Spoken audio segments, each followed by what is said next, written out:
Be encouraged, be moved, and be inspired. You're watching On the Spot with your host, Sebastian Sidi. Hey everybody, this is Sebastian Sidi. You're watching On the Spot. And today with me, I have a local celebrity, the creator of the crane kick from the Karate Kid, Mr. Darryl Vidal. How's it going, Darryl? Yeah, great to see you, Sebastian. For all you guys who don't know who Darryl is, he was the guy that lost to Johnny at the end of the tournament in Karate Kid, the guy that was doing all the amazing flying kicks, right? That's me.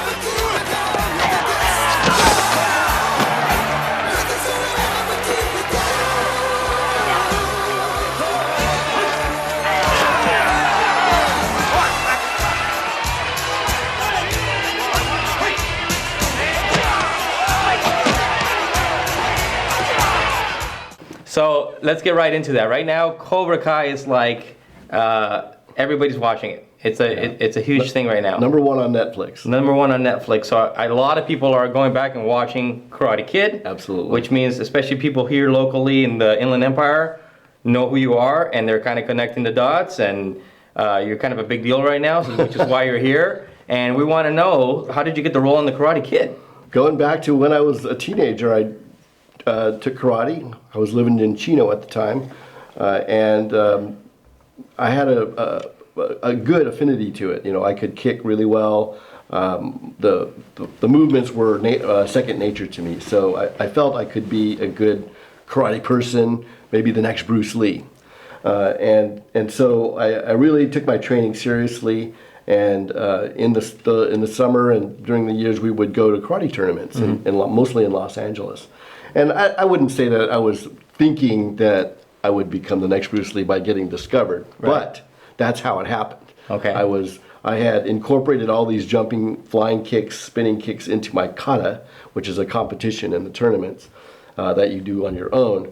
And for a couple of years, I was winning. I was dominating that, both in that and in the sparring. So it just so happened that one tournament, the director, who was the director of Rocky, he was scouting at the tournament, and I had won the division. And he and his assistant came up to me afterwards and said, "Hey, that was dynamite." And I said, "Thank you." I didn't know who he was, right? And he says, "How'd you like to be in a movie?" Let me think about it. Yeah. It took me about that long. Of course I want to be in a movie. Oh my goodness. And so, yeah, they said they really liked what they saw. They were making a movie about karate. You kind of did have that Bruce Lee look, man. Oh, of course. I mean, you really did. I mean, if you're the only Asian in town, you look like Bruce Lee. No, but I'm just saying, aside from that, I mean, you really had that, just like that.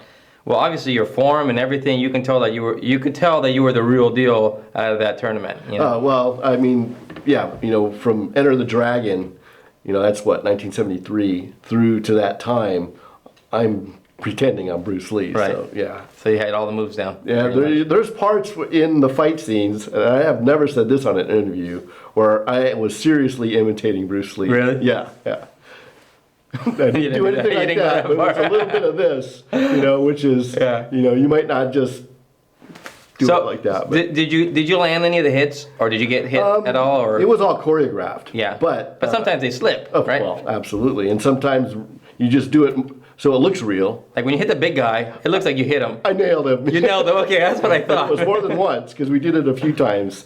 He actually tamed me the next day and had my foot as a bruise on his chest. I'm going to sidetrack really quick because speaking of nailing somebody, I just recently I've been researching you a little bit more, and I saw a video of you knocking out this guy twice, where you like took his whole air out. What was that about? It was a black belt test. And in the black belt test, for our system, it takes about 4 hours. You run through everything you've learned over the last 10 years or whatever. And at the end, you have to spar with, you know, a whole bunch of people. And they want to see that you have the stamina and endurance, you can protect yourself, and, you know, have some fight in you. So I'm I'm the senior master of our school, except for my instructor, so I go last. Right. So this guy has fought, X number of people, and I'm last, and he's tired. So I just kind of took advantage of kind of what I identified as his weaknesses. One was that he was gassing. So hit him in the stomach, he loses gas, and then his hands are down low, so the next time I come around, I kicked him in the head, and he went down. I enjoyed watching that. I don't know why, but I feel bad for enjoying that. Going back to the movie, Sure. So the crane kick, a lot of people don't know that that was you at the beach. Yes. And that was not Mr. Miyagi. Nope. That was you filmed from a distance, but they Right. did. I can tell they did some. Well, yeah, Some major makeup on you. I don't have the hair that I do now, but back then I had a big head of hair, so they put a bald head with the side hair on it, and then they gave me the whole Fu Manchu situation. And then I had like a foam body suit. Oh, you did? Yeah, and then the same clothes that he was wearing. So yeah, made Very me look cool. a little bit chunkier. So tell us about how the crane kick came about. The writer Robert Mark Kamen and the director came to me while we were rehearsing, the Cobra Kai scenes, and said that they wanted to let me do another part of the movie, which was this crane kick. And the concept was Daniel has his leg injured, so he has to stand up on one leg and finish the tournament. The crane kick was a concept where you stand on one leg, arms splayed out to the side, jump and kick, and then land on that same leg. In karate, in regular karate, in kempo, and in kung fu, they have this kick called the double jump kick or a Meitobi Gary. There's some different names, but it's basically the same thing where you jump and you kick, but you land on the other leg, Right. out while you kick, and then you change back. In this case, you had to land on the same leg because the other one was injured. Right, supposedly. right. So I showed them how that worked, and kind of after practicing it for I think half a day, I convinced them that we'd have to do the double jump kick. And then they said, okay, well, what about the rest of it? You can't just stand there like that. You have to do something with your hands. So I said, okay, what about if we start like this, and drop down low, and create this, and then do the kick? That's it. Okay, so that was the crane kick. That's awesome. Yeah. I have a picture of me doing the crane kick with you standing right here on the stage. Darryl was at one of my concerts that we filmed here in the studio. A lot of you may know I'm a pianist, and his wife April from April's Dance here in Murrieta brought him to the concert and said, that my husband is the creator of the crane kick. I'm like, what? No, he's not. Yes, he is. And then he was sitting right there. I'll have some footage playing right now of a little portion of the concert. And then I brought him up and embarrassed him and had him do a little bit of the crane. But I thought that was fun. It's great. Now with the Cobra Kai, obviously you've gotten all kinds of attention. They've mentioned you in Cobra Kai, Yes. I think in season 2. Mm-hmm. Episode 6. In episode 6, when they mention you that you beat Vidal in the tournament. Yeah. So of course everybody here that knows you is probably bugging you like, hey, are you going to be in Cobra Kai? So we're all hoping that's going to happen. Maybe we can all do a petition to send it in like, hey, bring him in. Why not? Well, the 3 creators are all on my social media, so there's definitely ways to get messages to them. But they know about me. I mean, they had to get permission for that, and they used my clip in season 1, episode 1. So they know I'm out here. So I'm going to be using clips. Like I grab clips from all over the place. So hopefully I'll get in trouble for it. Oh, And get their attention. Yeah. So maybe you'll share this with them.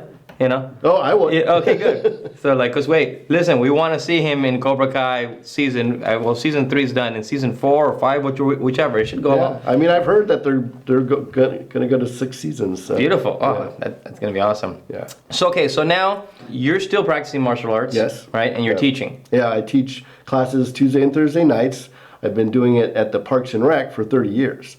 So we're doing it virtual now, but there's talk that we may be coming back in October, November timeframe to in-person karate. So people can sign up. Yep, I have a session starting the first week of October, which is next week. So sign up now, and you can get into beginning karate, and they're all 30 minutes once a week. That's all I can really do because I don't have a lot of time. But it's different when the classes are all in person.